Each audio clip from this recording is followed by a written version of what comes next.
2004 నుంచి 2014, 2014 నుంచి 2023, 2023 నుంచి 2033 కానీ 34 కానీ జమిలీ ఎన్నికలు వస్తాయి.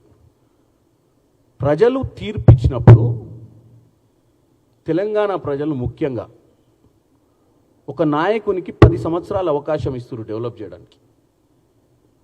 ఈ గ్రాఫ్ కూడా ఏంటంటే ప్రజలు పెరుగుతా పోతురు ఓట్లు కాంగ్రెస్కి. ఎందుకంటే వాళ్ళన్న మాదిరిగా పశ్చాత్తాప పడతలే ప్రజలు కాంగ్రెస్ వైపు ముగ్గు చూపుతుర్రు.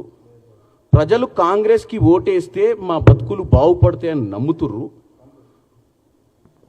ఇంకా 2-2.5 సంవత్సరాల అధికారంలో ఇంకా మెరుగైన పాలన అందించి ఇంకొక 5 ఏళ్ళు ఎక్స్టెన్షన్ ఇస్తే RRR, మెట్రో, మూసి ఏదైతే అర్బనైజేషన్ జరుగుతుందో తెలంగాణ భారతదేశ చరిత్రలోనే, భారతదేశ పటంలోనే తెలంగాణ అనే రాష్ట్రం ముందంజలో పెడతారన్న నమ్మకము ఈ గ్రాఫ్లలో కనపడుతుంది. కేటీఆర్ గారు మొన్నటిదాకా ఏమన్నాడు, అరే పల్లెల్లో ఏముందిరా పోయి బస్తీలో చూద్దాం పా అన్నాడు.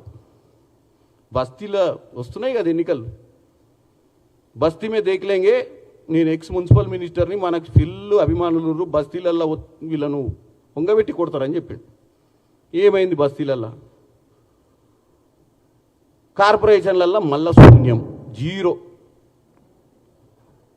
బీఆర్ఎస్కి 0 కార్పొరేషన్లలో. ఈ బస్తీ మే సవాల్ బ్యాచ్ కేవలం ప్రెస్ మీట్లకు, ట్విట్టర్లకే, ప్రజల సంబంధం లేదు, ప్రజలు పట్టించుకోవట్లేరు. ఓ 50-100 మందిని హైర్ చేసుకొని వాళ్ళే సోషల్ మీడియాలో పోస్టులు పెట్టి ప్రభుత్వం బాగాలేదని చెప్పి, ప్రభుత్వం బాగుందని చెప్పి, ప్రభుత్వం మంచిగా లేదని చెప్పి, రేవంత్ రెడ్డి గారి గురించి రోజు ఎడాపెడా ఏదో రాసి సునకానందం పొందుతురు తప్ప వాళ్ళు చేసే రోజు ప్రెస్ మీట్లకు కానీ వాళ్ళ సోషల్ మీడియా ప్రచారానికి కానీ ప్రజలు లొంగలేదు.